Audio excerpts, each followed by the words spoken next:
Salut les burnettes, je suis Marlène. Bienvenue sur ce nouveau podcast du Burnout au féminin.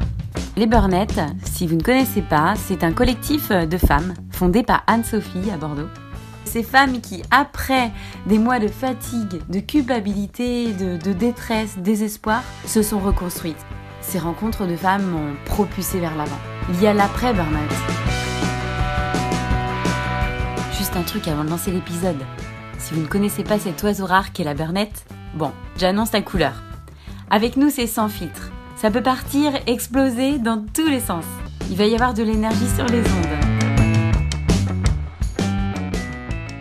Charlotte Desrosiers, elle est podcasteuse comme moi. Il y a un an, elle s'est lancée dans cette aventure un peu folle d'interviewer chaque jeudi de nouveaux invités.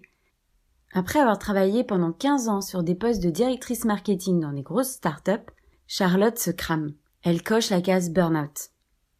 Elle nous raconte dans cette interview son parcours, ses réflexions, cette petite voix qui l'anime au fond d'elle. Je vous laisse en bonne compagnie.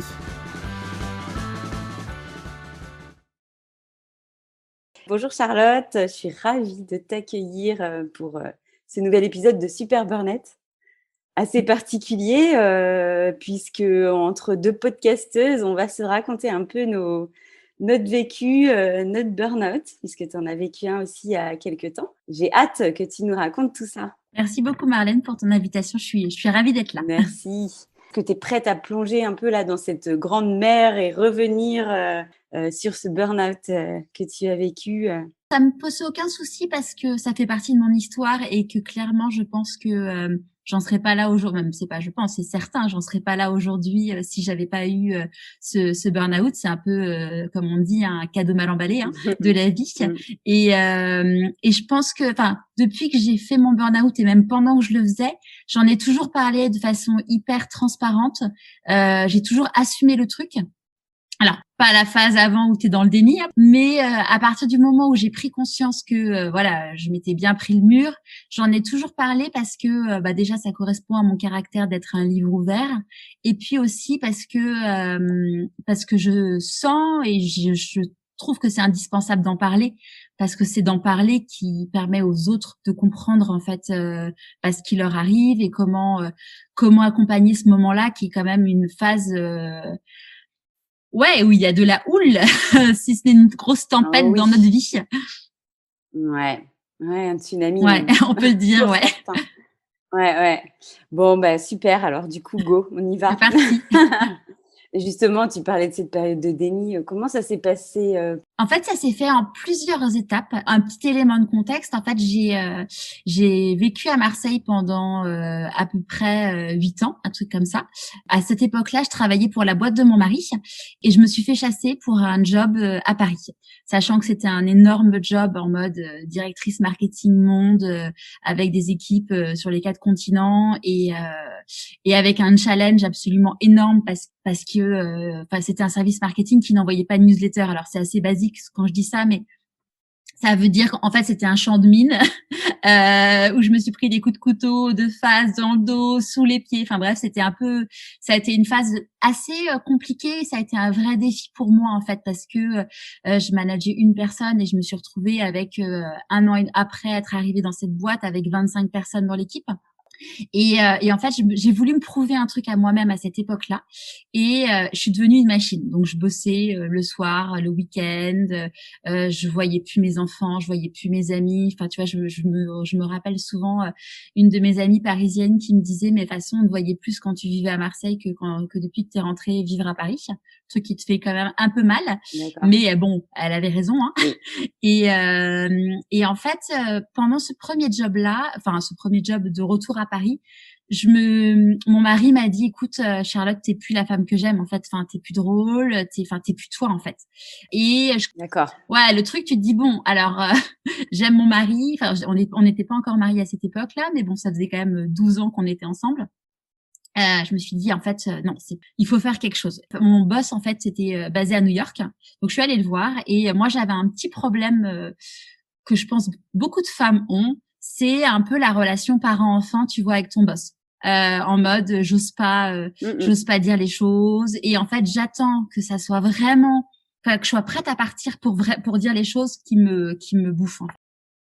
Et donc, je suis allée à New York le voir et je me suis dit, allez, j'avais préparé 4 pages avec tout ce que je voulais lui dire et compagnie. On va déjeuner ensemble. Je sors du déj, j'étais boostée, à 10 000. Je me suis dit, ah, ça va le faire, ça va le faire, ça va le faire. Et puis, sachant qu'en parallèle, je m'étais fait chasser pour un job et que du coup, j'avançais quand même dans le recrutement de ce truc-là. D'accord. Et du coup, tu devais être peut-être un peu poussée par cette opportunité de nouveau job. Je pense qu'il y a ça, ouais, carrément, de me dire qu'en fait, il m'attendait un truc, il pouvait m'attendre un truc cool derrière et que j'avais rien à perdre, en fait, de le dire. Ok. Et en fait, donc, je suis rentrée de New York, je me revois le lundi matin, j'arrive au bureau et là, je vois la tête du directeur commercial. J'aime pas critiquer les gens, mais c'était quand même un gros con. Et il m'a fait une réflexion et en fait, je me suis dit rien ne changera en fait. Et du coup, en fait, je me suis un peu précipitée sur le job d'après. D'accord, ta porte de sortie. Ouais, en fait, pour le coup, j'avais pas le sentiment de me précipiter dans le sens où je m'étais fait chasser pour un job et qu'en parallèle, je m'étais dit bon bah quitte à changer de job, autant ouvrir un peu les écoutilles. Et la boîte qui m'a chassée m'a beaucoup pressée dans le sens où il voulait une réponse tout de suite maintenant. Enfin, c'était vraiment en mode il nous faut une réponse. On dit ok le jeudi, vendredi, il faut que tu nous fasses un retour, tu vois. D'accord. Et donc du coup, j'ai pas eu vraiment le temps avec du recul, tu vois, de réfléchir. Je savais qu'il fallait que je parte de la boîte qui m'avait fait revenir à Paris parce que à cette époque-là, je disais si je continue comme ça, je vais faire un burn-out. Tu vois, j'avais l'œil qui sautait, j'avais les mains qui tremblaient, j'étais irritable. Enfin, ouais, j'étais pas en termes de forme physique, c'était pas du tout ça, et en termes de forme psychologique non plus. Ouais. Et donc je me suis un peu jetée sur le job d'après, mais je me suis quand même dit je me fais un mois de vacances entre les deux parce que j'avais été abîmée vraiment par ce job qui m'avait vraiment abîmé la santé, enfin, et puis abîmé aussi mon estime de moi parce que comme je te disais, je me suis pris des bombes, des poignards et compagnie. Et donc du coup, ouais, j'avais besoin de reprendre confiance en moi. Et donc du coup, j'ai attaqué ce nouveau job en me disant ok, j'ai bien tout checké. Le directeur commercial, qui était le COO, en l'occurrence, c'était un mec génial. Enfin vraiment, j'étais là, on y va, c'est cool. Bon, je m'étais mis des œillères quand même sur certains trucs. Et au final, au bout d'un mois, 2 mois, je me suis dit en fait, ça va pas le faire. Très vite, ouais. Tu t'en es rendu compte. Très vite, je me suis dit, ok. Alors, au début, je me suis dit, bon, je m'accroche un peu. Et tu vois, je crois que je suis arrivée le 1er juin et j'ai donné ma dème fin novembre, tu vois. Parce que je sentais que ça le faisait pas. Et en fait, mon boss a pas du tout compris le truc. Mais je ne dormais plus la nuit et j'ai senti une urgence il fallait que je fuis. Et lui, il a pas compris. Et en même temps, je pouvais pas lui expliquer parce que moi-même, je ne le comprenais pas, en fait. Mais j'avais ce sentiment d'urgence de me dire cette boîte est en train de me faire du mal parce que je continuais en plus à avoir un espèce de syndrome de l'imposteur parce que je gagnais très très très très bien ma vie et qu'en fait ce pourquoi j'étais bonne c'était pas exploité parce qu'on me demandait des trucs sur lesquels j'étais pas bonne et puis en plus j'étais pas bonne et ça m'intéressait pas en fait. Et oui, c'est surtout ça, j'imagine. Et non, c'était aussi le fait qu'en fait me dire on me demande d'être une pro d'AdWords et du SEO. Franchement, tu payes pas une VP Market. À l'époque j'étais CMO dans cette boîte-là. Ce prix-là pour être une pro de ça. C'est pas ça. Moi, ma valeur à moi, c'est pas ça. C'est de créer une communauté, c'est de créer des contenus avec de la valeur ajoutée. C'est pas d'être il y a des gens qui sont bons pour ça mais je pense qu'on est chacun bon pour des choses différentes. Et je pense que c'était une force d'être consciente de ce que j'aimais et ce pourquoi j'étais bonne. Et c'était pas ça, en fait. Ouais. Que j'avais besoin d'apporter du sens, tu vois, d'avoir un vrai relationnel et une vraie relation avec les clients. D'accord. Et là, du coup, par rapport à ce travail-là, tu étais vraiment, j'ai l'impression, en réaction, en fait. C'est peut-être le corps qui te faisait dire ah non, je peux pas continuer. Parce que c'est ça. Toi, tu as checké coché les cases pour accéder à ce recrutement. Ouais. Il s'est passé quelque chose dans ton corps, certainement. Ouais. Enfin, je sais pas. À l'époque, je l'écoutais pas du tout. Mais j'étais pas encore assez, tu vois, pas vraiment consciente et je m'étais dit, il faut que je quitte ce job pour pas faire de burn-out. Ouais, c'est ça. Et donc j'ai changé de job. Entre-temps, en fait, j'avais la chance d'être dans un secteur d'activité où, en fait, j'étais directrice marketing chez des éditeurs de logiciels.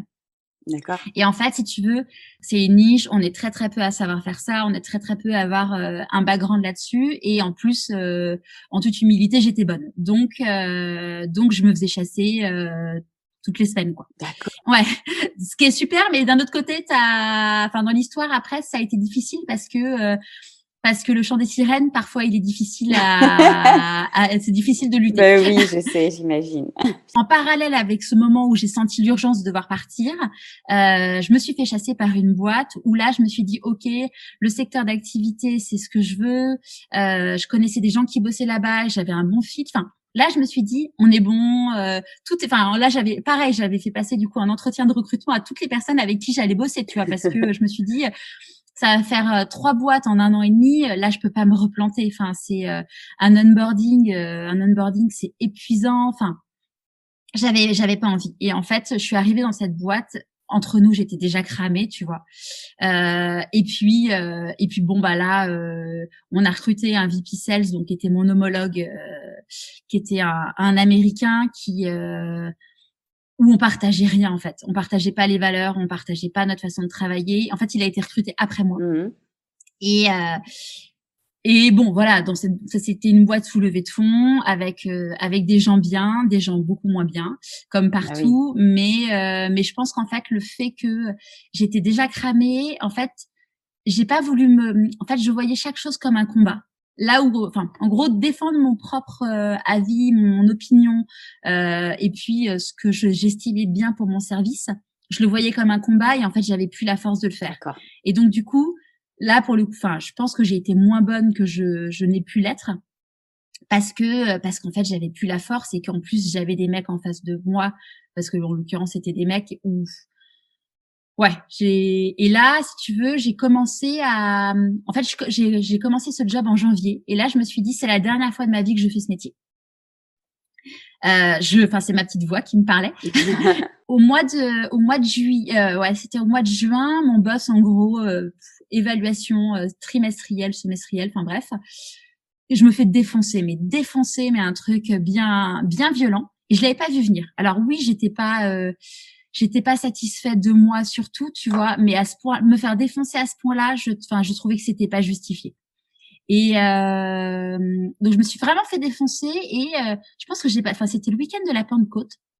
On a des copains qui étaient là avec nous ce week-end-là. On était partis à la campagne. Je crois que j'ai passé la moitié du week-end à pleurer et je me suis dit non mais en fait je veux plus tout ça. Enfin, et là mon pote qui est un mec qui est en train de reprendre la boîte familiale, lui qui est le numéro 1 français de son marché, donc c'est vraiment il est hyper sérieux, il est hyper carré, enfin tu vois, il a une vraie vision et tout. Il me dit mais Charlotte, enfin quitte ton job, fais un autre truc et tout. Et non mais je peux pas. Et en fait j'étais une espèce dans un espèce de truc de statut social, de salaire, de machin. Et je me voyais pas quitter mon job pour pas savoir ce que je voulais faire en fait. D'accord. Parce que je savais pas ce que je voulais faire. Et puis cet été-là, en fait, entre-temps, mon mari m'avait demandé en mariage. Et on préparait notre mariage civil et tout l'été, enfin, ça a été l'horreur. Enfin, j'étais vraiment pas bien, vraiment pas bien. Et là, je me suis dit, ok, je suis encore en période d'essai parce que j'avais une période d'essai de je sais pas combien de mois, tu vois. Et je me suis dit, ok, je peux très bien mettre fin à ma période d'essai, j'aurai le chômage. Une fois encore, j'attends le point de rupture pour vider mon sac à mon boss en lui disant, écoute, tu sais quoi, en fait, oui, je suis d'accord avec toi que, il y a des trucs où je peux m'améliorer, mais tu me micromanages trop. Enfin voilà, en gros, il y a un mec dans mon équipe, ça le fait pas. Enfin, il me bouffe mon énergie, donc il faut qu'on le fasse partir. Enfin, en gros, j'ai attendu le point de rupture pour mettre en gros la situation d'équerre pour me dire ok, ça va le faire. Et puis à ce moment-là, il y a une personne qui venait de rejoindre mon équipe, qui était une nana avec qui j'avais déjà bossé avant, qui est une nana géniale, qui est arrivée avec une belle énergie, plein d'idées, plein de projets. Donc là, mon boss m'a dit OK pour tout ça. Donc je me suis ressentie boostée. Là où un mois après, j'étais prête à tout claquer, quoi. Ouais. Et donc ça, c'était en août. Le dernier trimestre se passe à peu près OK. Et puis à partir de janvier, il y a, on lance une levée de fonds. On est en pleine levée de fonds. Les objectifs sont pas du tout bons. Là, j'ai mon VP Sales qui me fout une pression de malade mental, mais vraiment de malade mental. Et puis moi, je rentre dans le mode machine, comme j'avais pu le faire avant. En mode, je rebosse le week-end, le soir. Je suis une machine, sachant qu'en plus, j'ai mon mariage à organiser. Et que moi, l'événementiel, j'adore ça. Et donc, si tu veux, comme dit une de mes amies, elle me dit ton mariage, enfin, c'est que des photos Instagram. Enfin, t'as tout le moindre détail. En plus, j'adore tous les trucs do it yourself. Donc, j'y passais un temps de ouf. Mais j'aimais ça en fait. Et là, ouais, en fait, je me revois, tu vois, la première semaine de janvier, où en fait, je me suis fait une semaine en mode le lundi matin, j'étais à Paris, le lundi après-midi, j'étais à Lille, le lundi soir, j'étais à Rennes, la semaine d'après, j'étais à Londres. Enfin, bref, c'était un rythme. Déjà, toutes les semaines, j'allais à Lille, tous les lundis. Et si tu veux, tous les dimanches soirs, j'avais cette boule au ventre de me dire, faut que je mette mon réveil pour demain matin parce que j'ai mon train à 7h30 ou 8h du mat, tu vois. Ça, c'était tous les dimanches soirs. Et j'avais dit à mon boss, écoute, ça fait aucun sens que je vienne à Lille toutes les semaines. Enfin, il y a des Zooms, il y a des machins, enfin, il y a des moyens. Et en fait, c'était comme ça, quoi. Il voulait pas l'entendre. Ouais. C'était comme ça. J'ai fait 1 ou 2 comex, tu vois, à distance. Et en fait, tous les gens autour de la salle, ils en avaient rien à faire. Enfin, et donc, du coup, bah, c'est comme si j'étais pas là, en fait. Donc, je me suis dit, bon, bah, si je veux être présente, bah, il faut que je sois présente physiquement. Et donc là, en fait, j'ai commencé à tirer sur la corde jusqu'au week-end de préparation au mariage qui était en mars. Et là, je sentais vraiment que j'étais fatiguée, tu vois. La petite blague, si tu veux, c'est que donc moi, je suis catholique, mon mari est athée, donc le week-end de préparation au mariage catholique, c'était vraiment que pour moi, tu vois. Donc c'était tout le week-end, du samedi matin au dimanche après-midi, et samedi à l'heure du déjeuner. On était dans une espèce de réfectoire en train de tous déjeuner, et à la fin du déj, je sens que j'ai des bouffées de chaleur. Enfin, je me sens pas bien. Et si tu veux, moi, les malaises vagos, c'est des trucs. Enfin, dès que j'avais un petit choc émotionnel, enfin, je suis un peu la reine du bazar, donc je connais le truc, je sais ce qu'il faut faire, et ça me fait pas peur, quoi. Mais là, c'était pas ça. Et je dis à mon mari, là, il faut que je sorte. Enfin, c'est quoi en plus, tu veux, t'as tout le monde qui était en train d'écouter quelqu'un qui était debout, en train de raconter un truc. Donc c'était c'était genre le truc, ça te foutait vraiment la fiche de te lever. Mais donc tu retiens là, en te disant. Donc là, je retiens et tout, mais il y a un moment, je dis à mon mari, là, il faut qu'on sorte. Enfin, il faut qu'on sorte, quoi. Donc on sort. Là, limite, il me soutient. Je ne pouvais plus marcher. J'avais les jambes qui tremblaient, et puis j'ai commencé à avoir une oppression dans la poitrine et dans le bras. C'est le truc qui est là.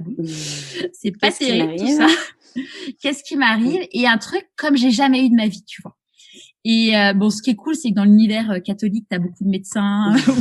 Donc là, il y a quelqu'un qui est venu me voir en me disant, écoute, c'est du surmenage, t'inquiète pas. Enfin, en gros, ton cœur, il est ok. Enfin, il est ok et tout.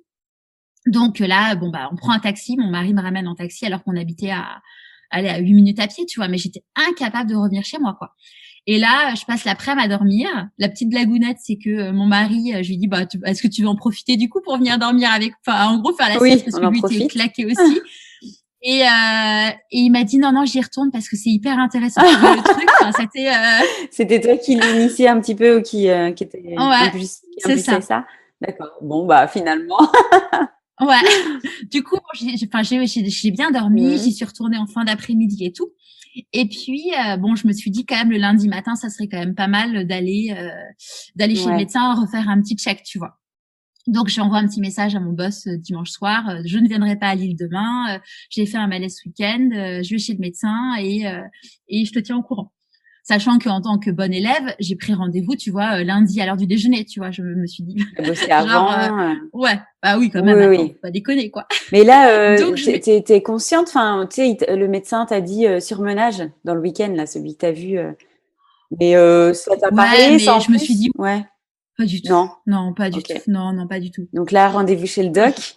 Je me suis dit oui, c'est vrai que je bosse beaucoup en ce moment, tu vois. Ouais, ok. Mais bon, pas rendez-vous chez le docteur. Elle me dit bah écoutez, voilà, sachant parenthèse, mais parce que c'est un truc qui est quand même vachement important, c'est que donc ça, le malaise c'était le samedi, le dimanche. J'apprends que mon grand-père est tombé dans le coma. Bon, il avait 98 ans ou 99 ans. Enfin, il était malade depuis 1 ou 2 ans, donc c'était pas une méga surprise, mais je l'ai vraiment hyper mal vécu. Ouais, je l'ai hyper mal vécu parce que c'était le dernier de mes grands-parents. Que ça voulait dire qu'on allait vendre la maison de famille. Enfin, il y avait beaucoup de trucs derrière ça. Et tu vois, rien que d'en parler, ça m'émeut encore. Enfin, Et bon bah ouais, je l'ai jamais dit derrière l'écran, mais derrière un micro, mais je vais le dire parce qu'il y a des gens qui vont me prendre pour une tarée, mais c'est pas grave, j'assume. Dans la parenthèse par rapport à mon grand-père, en fait, je suis allée voir un magnétiseur, mais ça c'était cet été. Enfin, j'ai vu 2 magnétiseurs suite à mon burn-out, et il y a un des magnétiseurs que j'ai vu, donc là c'était en juillet, juin-juillet, qui m'a dit qu'en fait, alors on n'y croit pas, mais qu'en fait t'as des âmes qui se posent en fait sur des êtres vivants, et cette magnétiseuse m'a dit en fait, vous n'avez pas laissé partir votre grand-père parce que vous aviez une relation très proche avec lui. Enfin, voilà, vous comprenez. Et donc, en fait, ce qu'elle m'a dit, c'est que mon grand-père se serait collé sur moi, en fait, en mourant. Et donc, j'aurais gardé mon grand-père pendant presque un an, en fait, collé à moi. Donc, on y croit pas. Toujours est-il que après quand elle a fait monter mon grand-père, ça a été un moment, enfin j'en ai pleuré, et je lui ai dit au revoir alors que j'étais hypnotisée parce qu'en fait c'était pas vrai, enfin c'était une magnétiseuse qui hypnotise, enfin voilà. Et qu'après je me suis sentie soulagée et un truc de malade. Et donc du coup, bon, si il s'avère que en effet je m'étais récupéré mon grand-père, du coup, enfin quand il est parti, il est tombé dans le coma, j'ai senti un poids en plus du malaise, d'une puissance vraiment, ouais, c'était vraiment très très compliqué. D'accord, à cette annonce. Donc ouais. Okay. Et je vais chez le médecin donc le lundi matin qui me dit voilà, c'est du surmenage, il faut que vous arrêtiez. Et là je fais non mais non, fin de quarter, on fait des mauvais chiffres. Et puis en plus mon grand-père est en train de mourir, donc je sais que je vais avoir 3 jours. Et puis en plus c'est les vacances bientôt, donc je vais partir en vacances. Donc et puis moi je m'arrête pas. Non, donc jamais de la vie. Non, pas jamais de la vie. Moi je ne fais pas partie des gens qui s'arrêtent. Donc je lui ai dit non. Okay. Donc ça, c'était le lundi, ok. Donc j'appelle mon boss en disant voilà, écoute, je suis allée voir le médecin, je m'arrête pas, mais bon, il faut que je lève un peu le pied. Il me dit ok, mais tu sais, on a notre séminaire avec le CODIR mercredi, jeudi à Lille. Ça serait quand même vraiment bien que tu sois là. Oui, bah oui, chef. Hein. Justement, arrêtez de bouger, c'est ce qu'il faut que je fasse. Donc oui, chef, je serai là mercredi matin. Et puis tu te sentais peut-être soulagée parce que tu lui as dit que tu étais fatiguée et qu'il fallait que tu ralentisses. Donc peut-être que. Ouais, non, je pense que c'était même pas conscient. En fait. Ouais, peut-être, mais j'avais pas de culpabilité à ce moment-là. Okay. Tu vois, autant la culpabilité, elle est arrivée, elle est bien arrivée, mais pas à ce moment-là. Là, j'étais encore dans le déni, tu vois. Puis comme tu disais, cette relation avec la hiérarchie un peu paternelle ou. Ouais, c'est ça. Sachant que mon boss était plus jeune que moi, hein, tu vois. Ouais, mais c'est la place du boss. Enfin, ouais, c'est incroyable. Ouais, et pourtant, t'étais donc à des postes avec des grandes responsabilités. Donc, ouais. Mais bon, ça, c'est des histoires de mémoire familiale ou de choses qu'on reporte après dans le monde du travail. C'est incroyable. Mais je l'ai ressenti aussi. Hein. C'est ce qui s'est passé aussi pour moi à plusieurs reprises dans différents jobs. Ouais. Ok. Et ouais, donc du coup, séminaire. Donc séminaire, et là bon, ce qui était donc il a expliqué au coach, parce qu'on avait un coach, ce qui m'était arrivé et tout. Donc il en a profité, le coach, pour faire un petit atelier en mode, parce que en fait, en vrai, moi j'allais pas bien, mais ce que j'ai appris, c'est parce que dans mon podcast, j'interviewe des personnes qui sont en chemin. Ouais. Et donc des personnes qui sont en train de changer de vie, et notamment en chemin, j'interviewe une autre personne qui était au CODIR dans cette boîte. Ah, excellent. Et ce que j'ai appris, c'est qu'en fait, au moment où moi j'étais pas bien, en fait, elle était en train de faire un espèce de burn-out aussi, et que on était quand même, en fait, pour faire simple, à peu de choses près, toutes les femmes de l'équipe, à part une qui était la femme d'un des boss, étaient pas bien du tout en fait. Et du coup, en fait, il a fait un truc génial, le coach. Ils m'ont demandé de parler et j'ai fondu en larmes, mais vraiment, littéralement, tu vois. Le coach a demandé à chaque personne d'écrire sur un papier, qu'est-ce que tu penses qu'on attend de moi? Et c'est un truc de malade. Et ça, moi, je le dis, mais à toutes les personnes, faites cet exercice avec vos équipes, avec votre boss. C'est un truc de fou, en fait, de te rendre compte, en tout cas, nous, dans cette situation, de voir l'écart qu'il y avait entre ce qu'on attendait de moi et ce que j'imaginais qu'on attendait de moi. Et en fait, du coup, moi, je mettais une énergie démesurée sur des trucs où mon boss, il en avait rien à foutre, en étant vulgaire, et d'autres où, en fait, j'en avais pas conscience, en fait. Donc on sort de ce truc-là, je me dis mon grand-père finit par décéder, on part en vacances. Là je vais accomplir un de mes rêves, c'est aller dormir dans le désert. D'accord. Avec ma famille et tout. Sauf qu'en fait depuis ce moment-là, j'ai une oppression dans la poitrine qui ne part pas. Donc je suis sur les dunes dans le désert, dans le Sahara, vraiment un rêve de gosse, mais en fait je suis pas bien quoi. On était, les enfants me disent ah viens maman on va jouer, il y avait un panier de basket et en fait dès que je bougeais j'avais la tête qui tournait. Enfin j'étais vraiment pas bien. Je retourne bosser et là je me rends compte qu'en fait je reviens d'une semaine de vacances de rêve, mais que je suis pas bien, je suis irritable, je suis irascible et en fait je commence à me rendre compte que je n'arrive plus à travailler. D'accord. C'est-à-dire que des trucs, genre je bossais avec mon boss sur la présentation commerciale, un truc, enfin ça fait 15 ans que je fais du marketing, faire une présentation commerciale, c'est comme envoyer un email quoi. J'arrivais pas quoi, vraiment je n'y arrivais pas. Et puis j'étais plus bonne avec mon équipe, tu vois, j'étais vraiment plus bonne. Et puis un jour, tous les vendredis j'allais au yoga. Et à chaque début de cours, la prof, elle disait comment vous vous sentez, est-ce qu'il y a un truc un peu particulier cette semaine et tout. Et là, je me suis dit, en fait, ça fait 6 mois que j'ai le sentiment d'être au bout de ma vie, quoi, vraiment de plus en pouvoir. Et je rentre, enfin, tu vois, à la maison, le soir, je pleurais, j'étais irascible, enfin, vraiment, j'étais vraiment, vraiment pas bien. On s'engueulait quand même pas mal avec mon mari et tout. Et puis est arrivée la semaine de l'Ascension.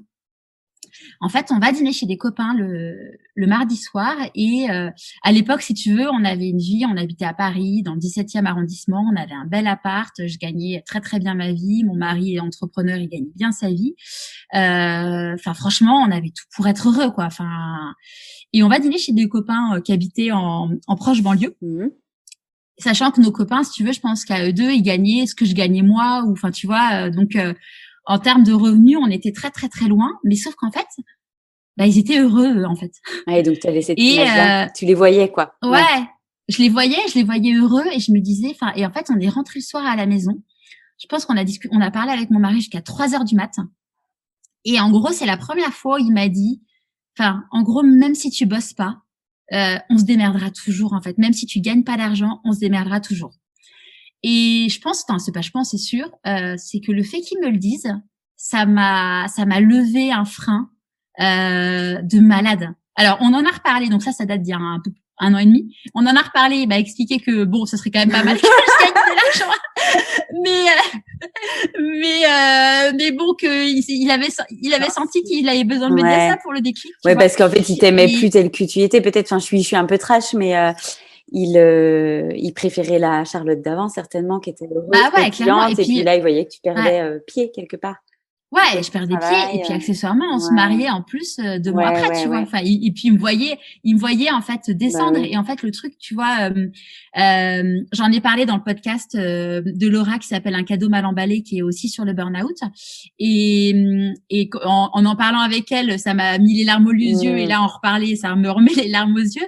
C'est qu'en fait, il me voyait littéralement m'effondrer, c'est-à-dire qu'on parlait et en face, j'étais debout dans la cuisine. Et en fait, en parlant, je me prostrais, je descendais en fait, je descendais, je me mettais dans la position fétale et je pleurais et j'étais, enfin, il me disait et enfin, moi j'étais fondamentalement mal évidemment. Et puis lui il me disait voilà ce sentiment d'impuissance parce qu'en fait nous il y a nous qui faisons un burn-out où c'est forcément un moment très très compliqué dans notre vie. Mais pour les gens qui nous aiment et qui nous voient nous autodétruire, c'est aussi très très très très difficile en fait. Ouais, ça m'émeut aussi du coup parce que moi aussi je me revois dans ma cuisine. Ça te rappelle des souvenirs? Dans le couple, c'est des épreuves vraiment, hein, mais sur du moyen long terme en fait finalement. Ouais. Ils souffrent, nos conjoints, nos proches. Ouais, notre famille, c'est clair. Ouais, parce que on subit ces moments-là. Ces angoisses, ces pleurs, ces crises, mais on ne comprend pas pourquoi, on est incapable de l'expliquer. En fait, c'est juste un fait et eux, ils sont observateurs de ça, spectateurs et c'est terrible, j'imagine. Enfin, moi, je n'aurais pas aimé non plus être à leur place, quoi. Ouais, et tu vois, souvent, souvent, il m'a reproché, mais enfin, c'est un reproche, c'était pas vraiment un reproche, mais un peu quand même, mais enfin, moi, je le vivais comme ça. En fait, c'était pas un reproche, mais moi, je le vivais comme ça en mode, mais pourquoi tu me parles pas, pourquoi tu m'expliques pas les choses. Mais en fait, le moment où tu as la crise, le moment où tu conscientises le truc et le moment où tu es capable d'en parler, il se passe un laps de Ouais. temps et en fait et évidemment que tu as envie quand tu es en face de qu'on t'explique le truc, mais toi quand tu es dans le moment T, t'es incapable en fait de pouvoir conscientiser, prendre du recul, Toi-même, tu c'est comprends pas ce qui t'arrive, en fait, hein. ah bah non, Il c'est y a clair. Ah un bah non, tel ouais. manque de lucidité ou ouais, d'incompréhension totale. Non, ça se passait après cette prise de conscience chez les amis ce soir-là. Ouais, et donc ça, tu vois, c'était le mercredi Ouais. soir. Le mardi soir, le mercredi soir, je vais dîner avec une amie. Et là, en fait, j'ai passé la soirée à pleurer. Et je me suis dit que là, il fallait, enfin, tu vois, plus tous les symptômes, tu vois, à savoir l'oppression dans la poitrine, les vertiges en permanence. Le lendemain, on partait en week-end retrouver mes parents. J'avais l'impression qu'on m'avait mis dans une lessiveuse, une essoreuse, et que je n'avais plus de jus, à la fois intellectuel et physique. Mais vraiment plus rien, plus d'énergie. Et pourtant, de l'énergie, Dieu sait que j'en ai. Et ouais, j'étais à bout. Je passe le week-end à pleurer, machin et tout. Et puis, c'était une phase où j'étais dans le reproche permanent des gens que j'aime. D'accord. J'arrêtais pas de reprocher des trucs aux gens que j'aimais. Et ça, c'est un truc dont je m'en suis rendu compte après, en fait. Mais ouais, j'arrêtais pas de bitcher sur les gens que j'aimais. Et puis, rien m'affectait. Enfin, vraiment des trucs, ça prenait des proportions, mais complètement surdimensionnées. Et c'était le dimanche, tu vois, au déjeuner. Je dis à maman, j'étais en train de desservir à la table et je dis à maman, tu sais quoi? Je rêve que d'une chose, c'est de ne pas retourner travailler avant le mariage. Et elle m'a dit, mais Charlotte, ça ne tient qu'à toi, en fait. Et du coup, le lendemain matin, je suis allée chez le médecin. Demain matin, je vais chez le médecin, mais en mode, je sais là qu'il faut que je m'arrête et parce que là, c'est plus possible, en fait. C'est fini les dégâts. Ouais, c'est fini. Et puis, le côté aussi, alors là, à ce moment-là, j'imaginais pas du tout me dire que j'y retournerai jamais, tu vois. C'était, ce qui a fait que je pense que j'ai osé entre guillemets m'arrêter parce que je pense que le mot oser Oui, je est suis bien à d'accord. propos parce Ouais. que ça a été hyper difficile. J'étais plus bonne dans mon travail et que ça ne servait à rien j'étais pas bonne manager, le peu de choses que j'avais à faire en opérationnel, j'arrivais plus à le faire. Donc je me suis dit bon bah il faut quand même que j'arrive debout à mon mariage et que ouais, et qu'en fait, ça ne fait aucun sens. Donc, je me suis dit, bon, je vais chez le médecin. En mode survie. Ouais, en mode, j'y vais. Donc là, j'ai repris rendez-vous avec le médecin que j'avais vu la fois précédente, avec le côté genre, non, mais bon, il faut quand même que j'aille voir quelqu'un qui est conscient que j'ai déjà fait un malaise, en mode que je le pipote pas, tu vois, la nana qui se rend même pas compte de son état, tu vois. Et bon, au bout de Le grand classique. ouais, au bout de 5 minutes, bon, bah, forcément, je me mets à pleurer. Enfin, elle prend ma attention. Enfin, bref, c'était cata. Alors je sais pas si elle utilise le mot burn-out, mais je sais plus, mais bon, si elle l'utilise pas, on n'en est pas très loin. Donc je crois qu'elle m'arrête un mois. Arrive le moment où tu sors du rendez-vous et t'es là, bon, il faut que j'annonce à mon boss que je vais pas bosser pendant un mois. On est en pleine levée de fonds, sachant que j'étais VP Market et que bah forcément je faisais partie du package et qu'en plus accessoirement j'avais déjà fait le coup à mon boss d'avant de démissionner alors qu'il était en train de vendre enfin eux ils vendaient pas la boîte mais bon avant l'autre m'avait vendu aussi enfin à chaque fois qu'on me vend je fuis quoi. Et donc du coup là une culpabilité mais maximale, mais bon de toute façon je savais que j'avais pas le choix donc j'ai appelé mon boss et qui franchement a été top en mode écoute Charlotte on sauve pas des vies, ta santé avant tout, je compte sur toi qu'en gros pour ce mois-ci tu coupes vraiment avec le boulot, que voilà si t'es pas là autant que ça te sert vraiment à ta santé quoi. J'appréhendais. Je savais que mon boss était quelqu'un d'humain et tout, mais que bon, il pouvait vite se faire quand même rappeler par la patrouille du chiffre et surtout des actionnaires, des investisseurs. Ouais. Et aussi peut-être un peu de son associé. Et là, ouais, franchement, il m'a déculpabilisé. Enfin, il m'a déculpabilisé. J'étais pas moins culpabilisée. En tout cas, il a pas rajouté de culpabilité à ce moment-là. D'accord. Et tu vois un truc pour le coup en fait donc j'ai vu le médecin et je lui dis bon bah en gros qu'est-ce qu'il faut que je fasse quoi parce que bon bah oui c'est plan bien beau de s'arrêter mais ouais allez plan d'action plan d'action on y va et elle est où la to-do list de ce qu'il faut faire pour aller mieux. Et là elle m'a dit non vous vous reposez c'est tout. Dans la semaine j'ai eu ma belle-sœur au téléphone qui avait fait un burn-out mais c'était ouais peut-être 3-4 ans avant et à cette époque-là on habitait Marseille, elle habitait Paris, donc on l'avait vécu, mais pas De de loin. façon, assez de loin en fait finalement, avec du recul. Et elle m'a dit, écoute Charlotte, enfin moi je te recommande d'aller voir un psy, ça peut pas te faire de mal. Enfin, elle m'a dit, Charles, non, parce que bon, moi je commence, alors c'est quoi le plan d'action? Elle me dit non, faut pas de plan d'action, mais en gros ce qui est important c'est que tu fasses du sport, en gros que tu t'occupes de toi, tu te reposes, et aller voir un psy, ça peut pas te faire de mal. Donc du coup, bon, j'ai pris rendez-vous chez un psychiatre. J'ai fait du yoga et donc là, j'ai commencé à me détendre. Après, bon, clairement, hein, le mois de juin, il a été, c'était chaud. Hein, c'était une phase, tu vois d'ailleurs, j'ai vraiment oublié ce mois. Tu vois, pour moi, c'est une phase de ma vie où, j'ai 2-3 souvenirs quand même un peu dark, mais ouais, j'ai 2-3 brefs, tu vois, de me voir, de me regarder, d'être prostrée face à ma fenêtre en regardant la Défense, parce qu'on avait une belle vue sur la Défense. Et puis d'un soir où j'explique à mon fils que maman elle va arrêter de travailler pendant un mois. Ce qui est cool, c'est qu'on avait encore la nounou, donc c'était quand même elle qui les gérait parce que j'étais incapable de les gérer, tu vois. Et mon fils me dit mais t'as trop de chance maman, t'es en vacances. Et je sais plus ce que je lui avais dit. Je lui avais dit, tu sais mon chaton, là maman elle est pas en vacances, je préférerais aller travailler plutôt que d'être pas bien. Et tu vois, ça c'est un truc aussi qui m'avait fait, par rapport à mes enfants, qui m'avait fait vachement de mal, mais qui m'avait fait à la fois du mal et à la fois du bien. C'est que ce fameux week-end de l'Ascension, mon mari a demandé aux enfants en fait, vous la trouvez comment maman? Et là, mon fils qui avait, c'était quoi, il y a 2 ans, donc il avait 7 ans, un truc comme ça, a dit ah non mais maman, elle crie tout le temps, elle est tout le temps stressée, elle ne fait que travailler. Et moi je dis mais attendez, mais papa aussi il travaille beaucoup. Et là parce que j'étais convaincue que mon mari travaillait autant que moi, tu vois. Et oui mais papa c'est pas pareil. Et là je fais allez bam, la vérité sort de la bouche des enfants. Ouais. Et ouais, ça tue dans ton petit cœur de maman, ça fait bobo quoi. Ouais, ça fait prendre conscience. Et tu vois, ma petite voix à ce moment-là me disait, quand j'ai arrêté de bosser, que En je n'y juin, retournerai là, jamais. ouais.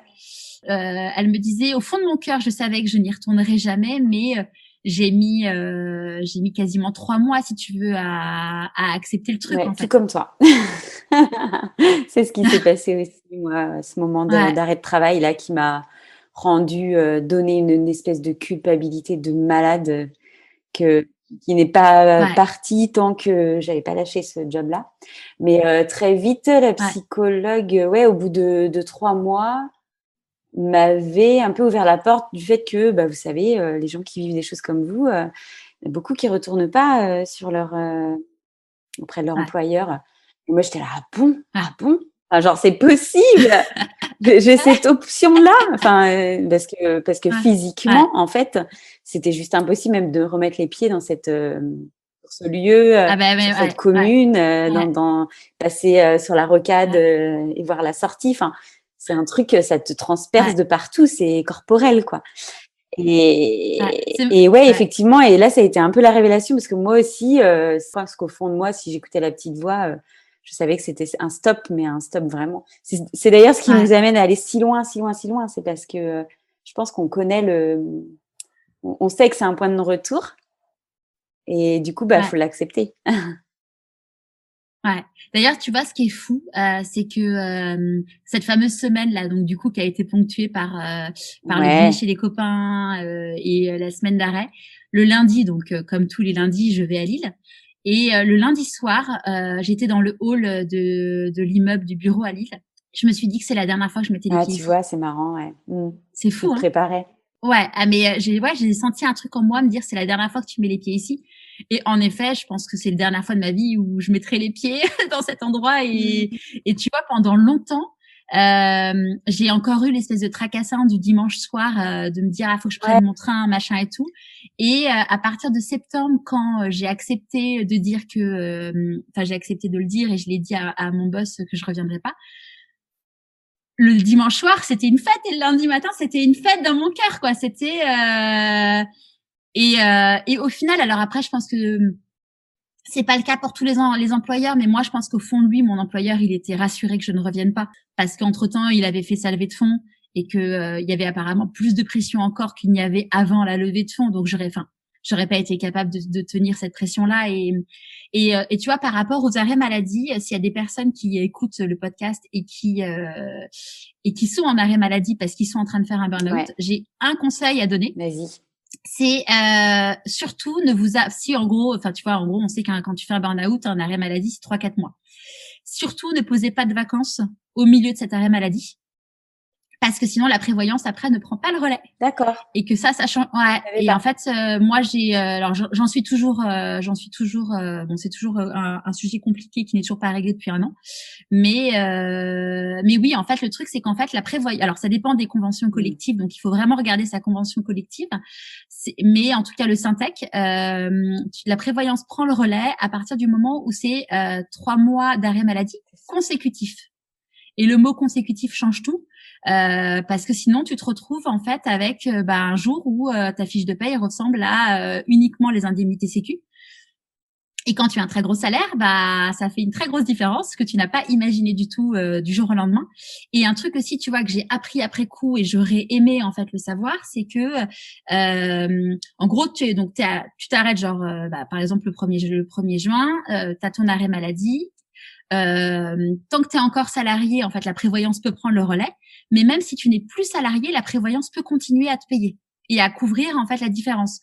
Et donc, tu n'as pas forcément besoin d'être au chômage tout de suite. Parce que finalement, moi, tu vois, j'ai été au chômage parce qu'en soi, il fallait bien que je paye mon loyer et compagnie.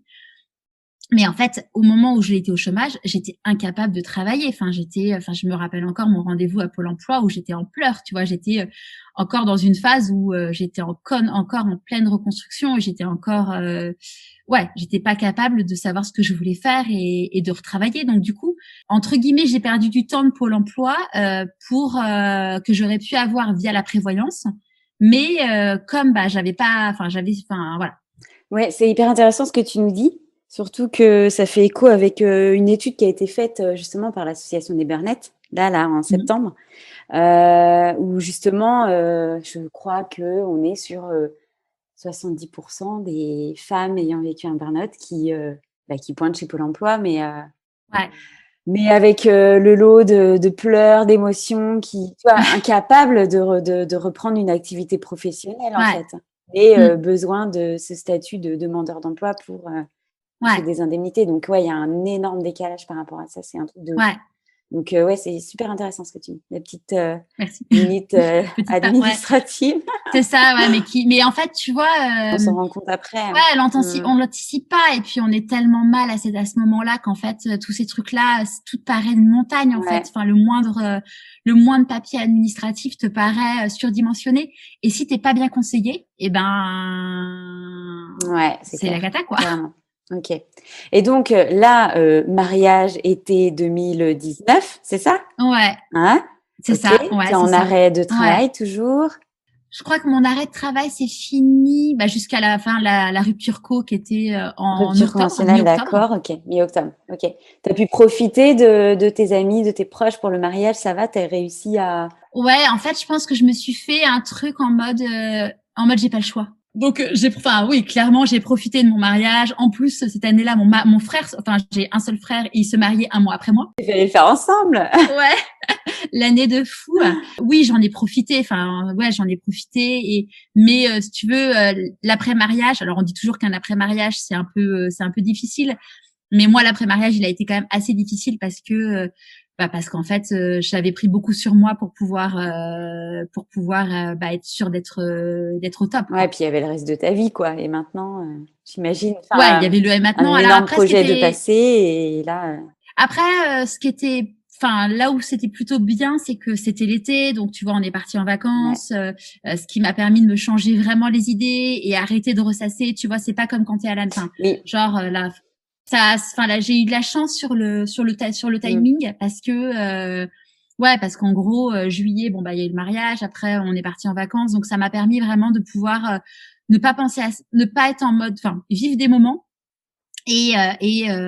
Même si évidemment j'étais pas complètement moi et j'avais encore des petits up et des petits down, tu vois, mais bon, je me focusais pas mon esprit là-dessus, Oui. ce qui je pense m'enlevait de la pression. Ouais, tu vivais un peu comme tout le monde, pas c'était pas à part. Ouais, c'est toi, ça, en mode je suis en vacances, mm, je croisais des gens, ben en voilà, ah mais elles vacances. sont longues tes vacances, bah ouais, je suis en arrêt maladie, je fais un burn-out.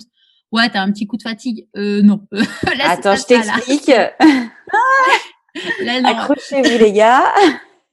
Mais comme Faut j'en tout en parlais, parler, ce que je voilà. disais au début, Ouais. ouais, j'en parlais en mode, tu vois, d'ailleurs c'est drôle parce que je me rappelle le dernier jour, enfin un des derniers jours d'école des enfants, donc fin juin, début juillet, fête de l'école ou je sais pas quoi, et je discute avec une maman d'un des meilleurs copains de mon fils que je voyais quasiment tous les jours, tu vois. Et puis moi je traînais, tu vois, j'avais rien à faire derrière, Ouais. donc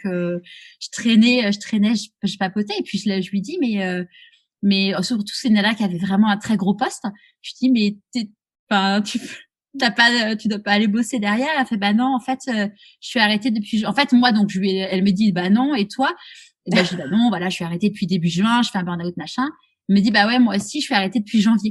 Et là, ouais, ça t'a fait Et, quoi? en fait, bah, elle en avait pas parlé, tu Ouais. vois, alors on la voyait, ouais, je te dis, enfin, presque tous les Et toi, jours, tu tu vois. l'imaginais pas que cette femme-là pouvait être. Et moi, je l'imaginais pas, ouais, je l'imaginais pas une seconde Puis elle, pareil vis-à-vis et, de toi, certainement. Ouais. ouais. Ah, c'est Et puis, incroyable. ce qui est fou, c'est que tu vois, à partir du moment où moi, à partir du moment où j'ai été arrêtée, j'en ai parlé. Le nombre de Mm. personnes qui m'ont dit ah bah oui moi et puis même enfin moi j'ai mon frère moi j'ai mon cousin et puis des copains aussi qui nous ont dit bah oui mon mari il a fait un burn-out alors pas des amis très très proches mais quand même des gens des amis tu vois et là tu fais waouh enfin t'as les langues qui se en fait quand on parle il y a les langues qui se délient quoi. Ouais. Et je sais pas toi, mais moi, c'est quelque chose qui me touchait énormément parce que la sensibilité, elle était à son maximum. Et le côté Ouais éponge, en fait, d'apprendre ouais que un tel ou un tel, du coup, se sentait mal ou était vraiment dans le mal-être au niveau du travail, etc. Oh, moi, j'en faisais une montagne, genre, oh, mais il faut qu'il s'arrête tout de suite, attention, il va ouais faire ça. Tu sais, un peu ce rôle ouais de, de ouais, protecteur ou de ouais vouloir en parler parce que c'est vrai que du coup, si toi tu en parlais librement, j'imagine que on devait te questionner, te dire bah, comment ça s'est passé, je comprends pas, explique-moi. pas tant que ça. Non? Enfin, alors, ouais, c'était que il y a un an et demi, Ouais, mais pas tant que ça en fait. Tu vois, en novembre du coup, suite à tout ça, en gros, je me suis rendu compte que dans mes amis proches, il y en avait un nombre qui prenait le même chemin que ouais, moi. c'est ça. Enfin, ça m'a vraiment ouvert les yeux. Et d'ailleurs, tu vois, pendant mon enterrement, en fait, mon enterrement de vie de jeune fille a été genre une semaine après que j'ai été arrêtée. Donc là, pareil, tu fais bien Oh, le t'imagines gros mal. Je suis en craquage. enterrement de vie de jeune Oh, fille, mais bon, enfin bref, à ce moment-là, tu vois, je me rappelle, enfin mes copines, elles m'avaient organisé un super week-end à Lisbonne et tout, et je me revois sur le rooftop d'un espèce de bar trop sympa, enfin tu vois, avec les gens que t'aimes et j'avais une douleur dans le ventre, mais un truc, mais tu sais, la barre enfin, t'es vraiment mal. Et je savais pas ce que j'avais, enfin, tu vois, bon, les burn-out, c'est un truc de femme, donc tout le monde sait que les femmes sont plus constipées que les hommes, tu mm. vois, j'ai dû me dire que j'étais constipée ou je sais pas quoi, mais vraiment, j'avais une barre dans le bide, j'étais pas bien. Et, euh, et en fait, j'en ai reparlé de ce syndrome du fait d'avoir très très mal au ventre, mais genre peut-être 6 mois après où c'était revenu, et j'en avais parlé avec le médecin qui m'avait dit non mais madame, c'est du stress ça. Et tu vois, je me dis ouais alors pareil, enfin tu vois mon enterrement de vie de jeune fille, c'était canon et tout, mais ouais j'avais quand même cette espèce de barre dans le ventre qui faisait que ouais qui était quand même hyper violente et hum, et en fait, je sais plus pourquoi. Si, voilà. Donc, en prenant l'avion pour aller à mon enterrement de vie de jeune fille, je raconte du coup à une de mes amies bah, tous mes symptômes, tout ça. Et là, elle me regarde, elle me dit, mais en fait, Charlotte, à la fin du week-end, elle me dit, en fait, Charlotte, j'ai tout comme toi. Putain, ouais. Et elle s'est arrêtée, je crois, 15 jours Ah, après. ok, mais cogiter. Et ouais, et là, alors plein changement de Mm. vie et tu Elle vois, on écoute était au quatre, podcast très toutes les très. semaines. Je crois pas qu'elle l'écoute elle Non. pour le coup, mais il y en a d'autres qui l'ont écouté il y en a d'autres qui l'ont écouté et qui du coup ont écouté leur petite voix. Alors pas toutes les personnes pour qui je l'ai fait d'ailleurs, parce que au début quand j'ai lancé le podcast, je me suis dit ok, moi, quand j'étais dans le déni, mon mari, mes parents, des très proches me disaient Charlotte, arrête-toi. Et moi, j'étais là avec mes écouteurs sur les oreilles en mode je n'écoute rien et vous vous rendez pas compte, je peux pas m'arrêter. Et je me suis dit, ok, mes amis, ils sont dans le même état que moi à cette époque-là. Et je me suis dit, moi, qu'est-ce qui m'avait fait du bien? Qu'est-ce qui m'avait donné de l'espoir, du courage? Alors, tu vois, j'ai interviewé une femme exceptionnelle qui s'appelle Claire, qui est la fondatrice de Loose Collection. Mmh. Claire Mougenot. Et en fait, Claire, elle disait que bon, elle a vécu des violences conjugales et elle disait que en fait, bah tout son entourage lui avait dit arrête, enfin Claire, c'est pas possible, c'est pas possible, c'est pas possible, et qu'en fait, elle a écouté personne, mais qu'en fait finalement c'est tout le monde, c'est grâce à tout le monde qu'elle finalement elle a écouté tout ça en fait. Et je pense que finalement, bah pour le burn-out, c'est un peu pareil, c'est-à-dire que tout le monde te le dit, t'écoutes pas, mais au fond de toi, en fait, bah, à force de l'entendre, bah, finalement, il y a un moment où tu t'entends quand même le truc. Et en fait, je me suis dit, ok, bon, il y a le fait que ton entourage proche te le dise, mais il y a aussi le fait d'avoir entendu des témoignages de personnes qui avaient écouté cette petite voix et qui avaient vécu un peu leur rêve enfoui, et le fait de se dire bah, que c'est possible. Et notamment, tu vois, il y avait un podcast, celui de Pénélope Boeuf, qui s'appelle Pique Parole. Ouais, je connais. Où elle raconte la vie de personnes et elle le fait de façon géniale, romancée, enfin voilà. Et en fait, Pénélope, je l'avais rencontrée bon par rapport au boulot et bon, sauf que bon, je sentais quand même que je tirais sur la corde, donc j'avais dit, écoute, j'ai plein d'idées pour le boulot, mais là, on va pas le faire tout de suite parce que je vais pas m'en rajouter une couche. Mais pour notre mariage, j'aimerais trop que tu nous fasses un pique-parole de notre couple qu'on diffusera en fait juste avant qu'on arrive au moment du dîner. Super. Et donc, ouais, franchement, c'était génial. Et ça, c'était avant ton envie de créer le podcast? Ah ouais, très très longtemps. Ouais. Alors le podcast, j'ai toujours en fait dans mon job de VP Market, enfin j'ai toujours beaucoup aimé le contenu. D'accord. Et tu vois, j'avais créé un blog dans l'univers de la relation client qui était un des blogs les plus influents et tout. Donc c'est pas forcément moi qui écrivais, mais j'ai toujours aimé la stratégie de contenu, le concept. Et dans la dernière boîte où j'étais, je voulais créer un podcast depuis quasiment 1 ou 2 ans, mais j'avais jamais eu la bonne personne pour le faire. D'accord. Et en fait, quand mieux que toi finalement. Ouais, c'est peut-être. Et en fait, quand Pénélope elle a fait le podcast et tout. Alors moi, j'ai pas du tout la plume de Pénélope et tout. J'ai pas du tout sa patte et son talent enfin voilà. Mais je me suis dit techniquement, ce qu'elle fait, je sais faire. Enfin, je sais faire. J'ai jamais fait. J'avais jamais fait d'audio et tout, mais j'adorais bidouiller. Tu vois, sur iMovie. Tu vois, j'ai fait le film de notre mariage. Enfin, j'adore tous les logiciels et tout. Donc je me suis dit, pourquoi pas moi? Et je me suis pas du tout dit tiens, j'irai sur son terrain, mais je me suis dit j'avais une petite porte ouverte.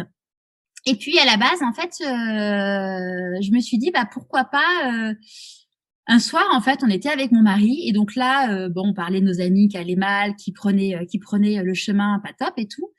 Et puis on discutait aussi en disant tiens, on pourrait lancer un podcast tous les deux sur un sujet donné et tout. Mais l'idée c'était que ça soit mon mari qui soit derrière le micro et moi qui gère toute la com, la stratégie et tout.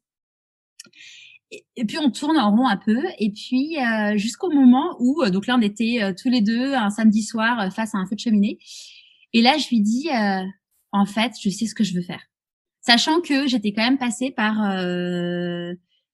2-3 mois, tu vois, de septembre à là on devait être mi-novembre, j'avais redécoré tout notre appart en mode j'avais retapissé, j'avais peint les portes, peint les murs. Alors ouais, sachant que et puis j'étais monotâche. En gros, j'étais vraiment donc complètement obsessionnelle, monotâche, ce qui inquiétait quand même un peu mon mari.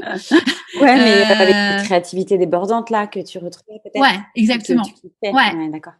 Okay. Sachant que mon père est décorateur architecte d'intérieur et que petite, je m'étais dit que ça faisait partie des options de métier que je voulais faire. Donc là, à ce moment-là, je m'étais dit, ok, je vais être décoratrice. Ouais, je vais être décoratrice d'intérieur. Et puis, moi, en tant que fille de décorateur d'intérieur, je déteste les murs blancs et il y avait que des murs blancs chez nous. Ça faisait 4 ans qu'on était dans l'appart, mais j'avais jamais eu le temps, tu vois. Donc là, je me suis dit, allez, donc je vous ai créé notre appart. il était chouette, mais là, c'est vraiment un petit cocon, enfin, trop canon. Bon, la petite blague, c'est que tu vois, j'ai fait ça en septembre. On a été confinés en mars et on s'est pas confinés dans l'appart. Et finalement, on a quitté l'appart après le confinement. Donc, ça aura été juste thérapeutique, ces travaux, finalement. Ouais, mais c'est OK. Mais oui, carrément, ouais. Et du coup, ouais, j'étais en mode switch, je fais des tableaux. Donc, je m'étais là, je fais faire des tableaux, je fais des trucs de do it yourself. Donc, je me suis dit, je vais faire une boutique en ligne avec mes trucs do it yourself. Enfin, en gros, toutes les semaines, je changeais de métier, en fait.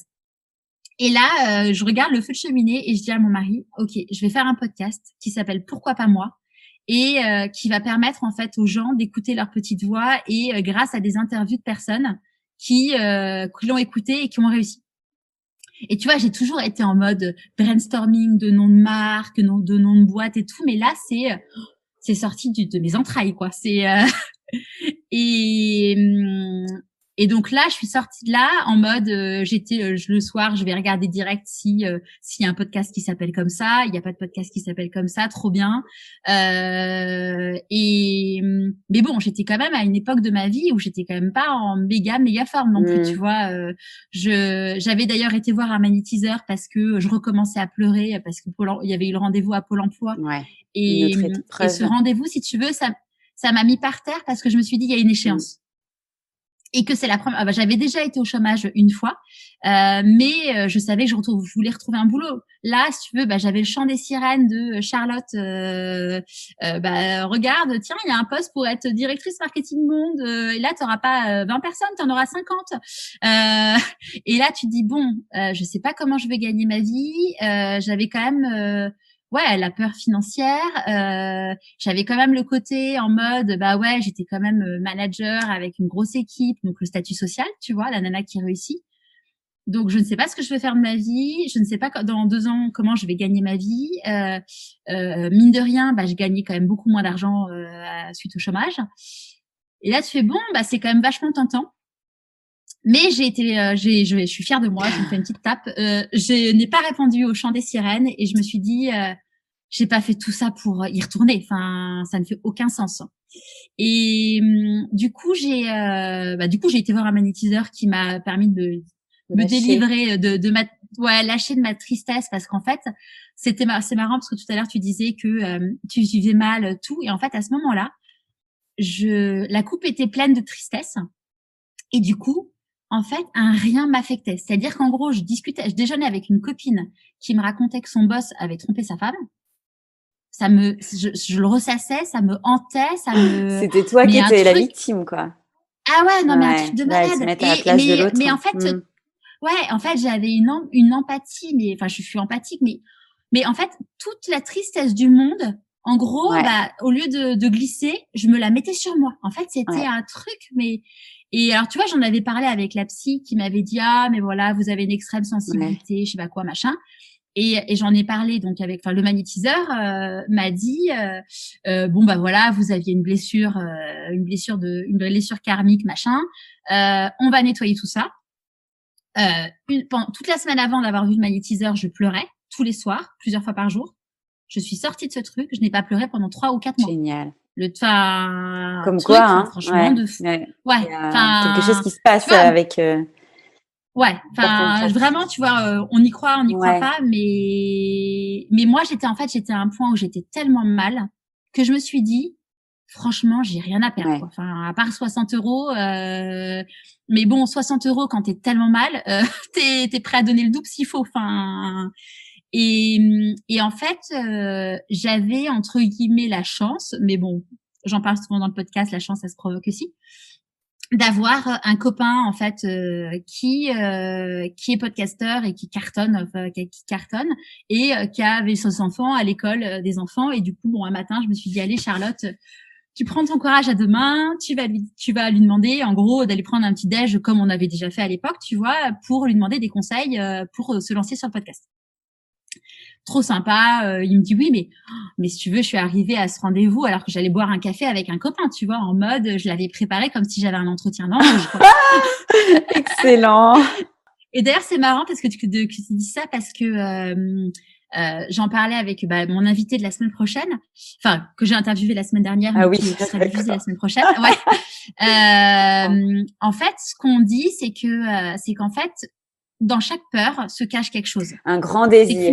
Moi, c'est ma coach qui m'avait dit ça. J'ai adoré. Ouais. J'étais repartie de ce rendez-vous. Je crois que c'était la dernière séance. Derrière chaque grande peur, il y a un désir profond, il y a quelque chose. En fait. Ouais. Et quand tu as compris ça, c'est ça. Ouais. En fait, et tu vois, c'est drôle parce que hier j'ai discuté avec quelqu'un qui voulait faire un partenariat et tout, et je vais pas en dire beaucoup parce que on est loin d'être avancé, et qu'entre la discussion que j'ai eue avec lui et ce à quoi je réfléchis maintenant, il y a c'est beaucoup plus large et il faudrait que j'en parle avec lui.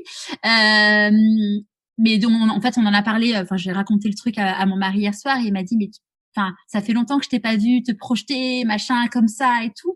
Et tu vois, cette nuit, j'ai eu du mal à m'endormir, mais c'était pas du stress. Enfin, c'était de la peur, mais de l'excitation et tout.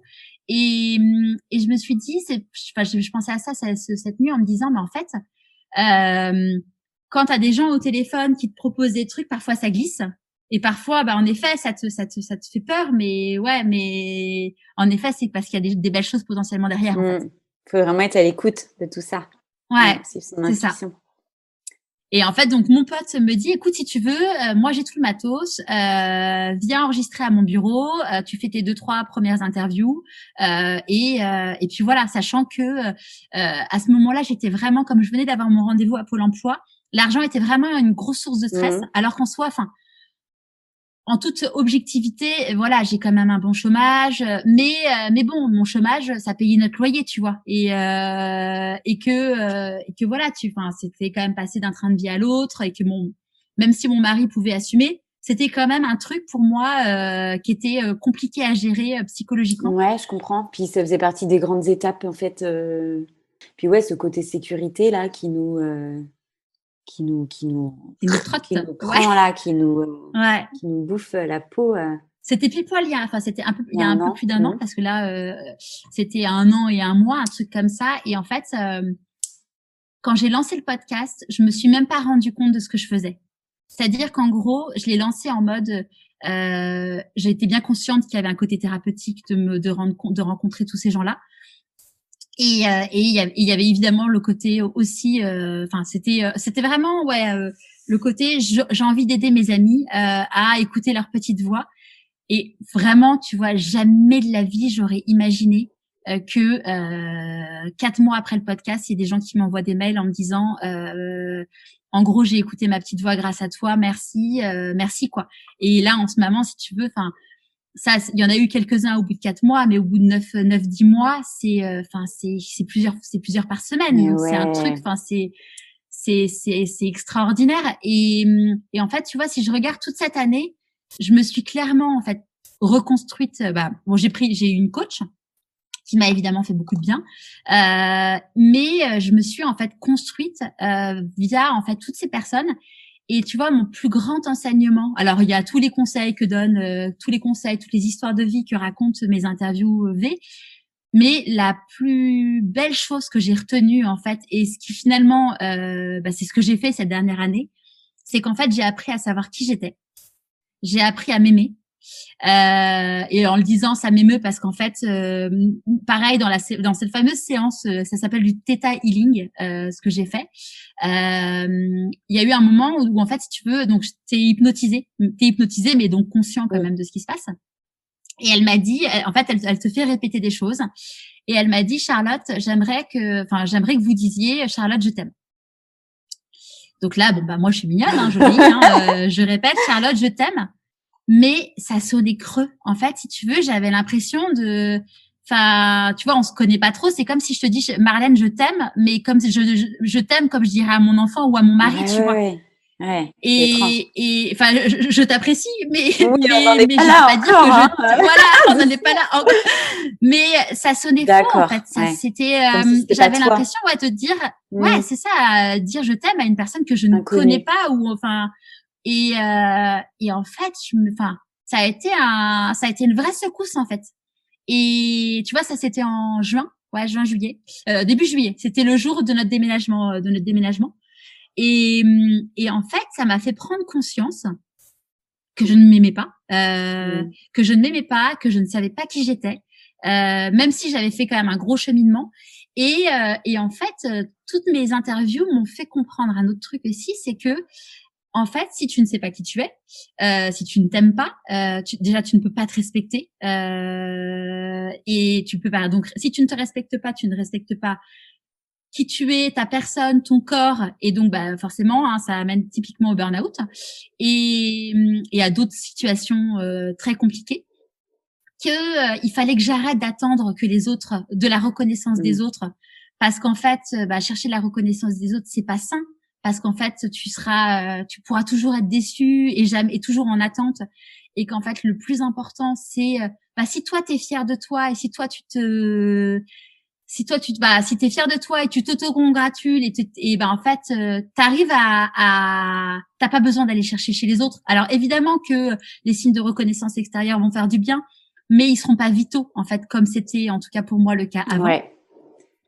Et le dernier truc, c'est qu'en fait, le truc dont je me suis rendu compte, et j'en avais vraiment aucune idée avant, mais vraiment aucune idée, c'est qu'en fait, on a tous une mission de vie. Et tu vois, là, je suis en train de travailler sur un programme de coaching et d'auto-coaching là-dessus, qui sortira là à la rentrée prochaine. Et en fait, je me suis rendu compte que en essayant de faire un peu une rétrospective sur la mission de vie à travers les siècles, en fait, les philosophes, les Grecs, genre j'ai plus les noms parce que ce truc-là, je l'ai fait il y a quelques semaines, mais enfin, t'as limite Platon qui en parle, t'as des prêtres qui en parlent au XVIIIe siècle, t'as des gens qui en parlent dans la littérature du XIXe siècle. En fait, à travers toutes les époques en fait de notre civilisation, les gens te parlent, des gens qui ont un peu de réflexion et qui sont un peu érudits, on va dire, te parlent de la mission de vie. Oui, d'accord. Et le truc de malade aussi, si tu veux, c'est qu'en fait, quand j'interviewe toutes les personnes que tous mes invités, sachant qu'ils sont choisis, ces gens-là, parce que c'est des gens où j'écoute ma petite voix en les interviewant. À chaque fois, si tu veux, il y a des gens où je le sens pas, en fait. Et je pense que tu vois, d'ailleurs, ça fait partie de ma newsletter du jour où on peut se connecter à son intuition. Tout le monde a une intuition. Le tout, c'est de se connecter à elle et sans être, c'est se connecter à elle. C'est pas non plus lire dans les cartes. C'est juste ouvrir son cœur. S'éveiller. S'éveiller et en fait, et se dire que dans la vie, il y a des signaux. En fait, il y a des petits signes. Et parenthèse aussi, dans mon entourage, ils me prennent pour une tarée, mais c'est pas grave. Charlotte, on te perd. Non, en fait, c'est pas que en fait, souvent on me dit Charlotte, on te perd. Non, en fait, Charlotte, on te découvre. Et moi aussi, je me découvre parce qu'en fait, je suis la personne que je n'ai jamais été, mais en fait, parce que je suis vraiment moi. En fait. D'accord, que t'as jamais osé être ou. Ouais, en fait, qui était tellement envie par des choses. La petite fille, en fait, que tu étais, peut-être, qui aujourd'hui refait surface. Ouais, et même encore plus loin que ça, parce que ça pour le coup, je rentrerai pas dans les détails parce que j'ai pas encore, j'ai réglé le truc avec moi-même, mais j'en ai pas encore parlé à certaines personnes concernées. Oui. C'est même avant même que je naisse en fait. Il y a des trucs qui étaient ancrés en moi avant même que je naisse et qui ont un impact énorme en fait sur toute ma vie. Et depuis que j'ai découvert ça, c'est hallucinant en fait de voir des synchronicités aussi qui apparaissent là-dedans, en fait. Mais c'est énorme, hein. Le chemin que tu as parcouru, là. Avant le podcast, et grâce à ce que tu as créé. Ouais. Et tu vois, tout le monde te dit, en fait, si tu es aligné, en fait, si tu es aligné avec qui tu es, si tu fais ce qui a du sens pour toi et en fait, qui a du sens pour les autres et en fait, du coup, pour le monde. Donc, si tu fais ce pourquoi tu es fait, en fait, tu te places. Le nombre de mes invités, il faudrait que je fasse une petite statistique. Ils te disent tous, en gros, tu te mets sous l'alignement des planètes. Et là, tu as un chemin qui s'ouvre. Alors, ça veut pas dire que tu vas pas avoir de peur, que tu vas pas avoir de galères, mais finalement, quand tu as des galères, c'est qu'il se passe en fait un truc et que il y a souvent en fait mieux derrière. Et ça fait partie du chemin, en fait. Ouais, j'adore. Ouais. Tout à l'heure, quand tu parlais de Platon ou de cette recherche du chemin de vie, moi, j'ai pensé à l'ikigai, cet outil-là. Ouais, bien sûr. On en est un peu aussi là, la recherche de sens, d'alignement. Et puis, je pense aussi à la numérologie, qui peut paraître aussi un monde très abstrait, très, très chelou, très... Il peut faire aux copains ou à l'entourage, mais on est là-dedans, hein, et ça existe depuis la nuit des temps aussi. Hein. Ouais. Et d'ailleurs, tu vois, c'est drôle parce que en fait, dans le programme sur lequel je suis en train de bosser, pour moi, à la base, je suis quelqu'un de très pragmatique et tout. Même si j'ai toujours été, ça m'a toujours vachement interrogé l'astrologie et tout. Et tu vois, je réfléchis quand même pas mal à tout ça et je me dis, j'ai toujours besoin de prouver les choses. Et d'ailleurs, dans mon programme, il va y avoir une grosse part de preuves scientifiques de tout ce que je vais expliquer. Et d'où ça me vient, c'est qu'en fait, j'ai un frère qui est très qui est un scientifique, un ingénieur, qui est très cartésien. Et à chaque fois, je disais un truc, il me disait, en gros, ça sort d'où? Et du coup, ça m'a un peu façonné l'esprit en mode bon, faut prouver les trucs. Alors, la preuve de la petite voix, finalement, c'est prouvé aussi scientifiquement qu'il y a bien une petite voix et de l'intuition. C'est la partie cerveau émotionnel. Et tu vois, l'autre jour, je voyais un reportage sur Netflix. C'était un truc qui s'appelle genre En Bref ou je sais plus quoi, qui était hyper intéressant, qui décryptait des choses et notamment il décryptait en fait l'origine de l'astrologie. Et en fait, il racontait qu'en fait, jusqu'à l'ère industrielle, c'était un truc qui était vraiment ancré, reconnu. Enfin, c'était vraiment un truc sérieux en fait et qui a été complètement décrédibilisé alors, je pense qu'il y a beaucoup de gens aussi qui ont fait du mal à l'astrologie à cause de parce que je pense qu'il y a beaucoup de charlatans dans tout cet univers-là, tu vois.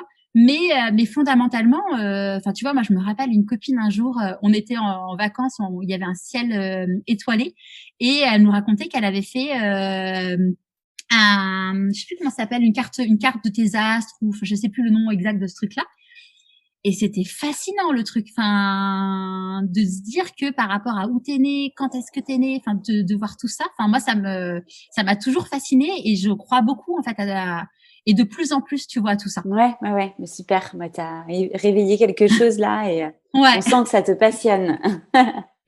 Ouais, c'est génial. Ouais, super. Donc toi tu la suis ta voix et c'est grâce aux histoires de personnes qui racontent leur petite voix que finalement tu as trouvé la tienne et puis que tu la poursuis, quoi. Bravo, Merci. bravo. Tu vois, ma psy m'avait dit un jour quand je lui avais parlé de l'idée du podcast, elle m'avait dit, vous savez, quand on veut souvent protéger les gens en fait de ce qui nous est arrivé. Ouais. Et en fait, une autre femme aussi que j'ai interviewée, qui s'appelle Christine Michaud, qui est une femme exceptionnelle, qui a fait d'ailleurs un burn-out. Christine m'a dit, tu sais, Charlotte, on va souvent essayer d'enseigner aux autres ce qu'on aurait aimé qu'on nous enseigne. Et tu vois, dans le programme que je suis en train de faire, alors on va parler d'ikigai en effet, on va parler de zone de génie, on va parler en fait de tous ces trucs qui en effet moi j'aurais adoré en fait avoir ce programme parce que pour savoir en fait qui tu es en fait et du coup en le faisant moi je continue à apprendre sur moi je fais en fait le truc que j'aurais aimé avoir à cette époque-là en fait. Ouais. Et du coup, qui de mieux que la personne, en fait, t'es un peu ta propre cible. Je suis un peu mon cobaye. Ouais, ton cobaye. C'est ça. Complètement. C'est toi, en fait. Et donc, ça peut que rendre les choses légitimes et plus faciles pour accompagner tes futurs clients, quoi. Hein, c'est ça, hein, l'idée. C'est vraiment que tu transformes tout ça en projet professionnel et là, ça y est, j'ai créé ma boîte. Ouais. Ma boîte a 15 jours. Non, bientôt un mois. On est le 11 décembre. Merci. Elle a été créée, c'est un petit signe aussi du destin. J'ai envie d'y croire. Elle a été créée le vendredi 13 novembre. Ouais. Sachant que des vendredis 13, il y en a quand même pas des masses, hein. Et tu vois, en fait, depuis toujours dans mes newsletters, le vendredi 13, j'ai toujours fait des newsletters en disant c'est le jour de chance. Et j'avais aucune idée. Je savais bien que ma boîte était en cours de création. Mais je n'avais aucune idée de la date parce que en fait mon entreprise c'est une entreprise à mission. D'accord. Et en fait pour la procédure pour créer une entreprise à mission, c'est pas informatisé. Et donc du coup c'est pas tu cliques sur un bouton, c'est créé dans les 24 heures. Et du coup je me dis que par rapport à tout ce que je raconte, le fait que ma boîte a été créée le jour de chance, je pense que c'est un signe de là-haut. Oui. Ouais. J'ai envie d'y croire aussi. Ouais. D'accord. Donc les burn-out, oui, tu disais un petit conseil avant de nous quitter. Un petit conseil, écoutez votre corps. et votre petite voix. En fait, et c'est se mettre.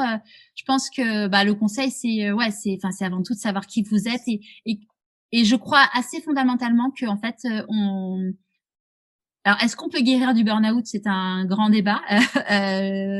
Que, dans tout cas, il faut apprendre à vivre avec. Et parce que moi, clairement, je sais encore que j'ai des hauts, j'ai des bas, voilà.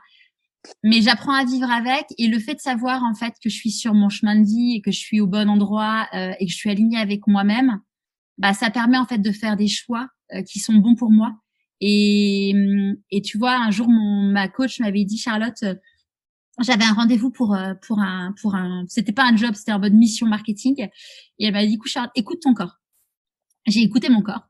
Et je me suis dit, mais mon corps m'a dit, mais fuis, Charlotte, mais qu'est-ce que tu fous là, en fait? Et une fois encore, j'avais mon petit côté Charlotte, la peur de l'argent, machin et tout. Et au final, j'ai quand même réussi à dire non. Alors, je l'ai pas bien fait parce que bref, je me suis pas très à l'aise dans mes bases sur la façon dont je l'ai fait parce que j'ai plus fui que dit non. Mais toujours est-il qu'en fait, notre corps, il ne ment jamais.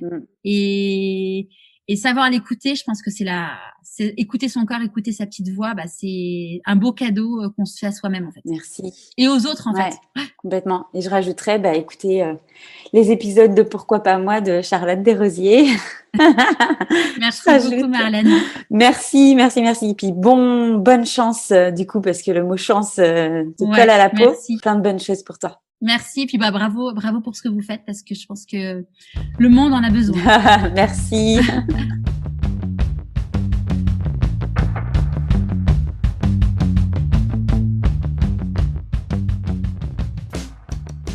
Je vous propose, si vous avez aimé, de nous laisser votre avis, à partager ce podcast tout autour de vous, pour nous aider, nous les burnettes, à lever le tabou sur la question du burn-out.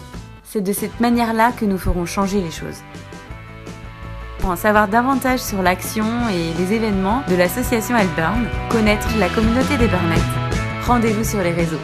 À bientôt!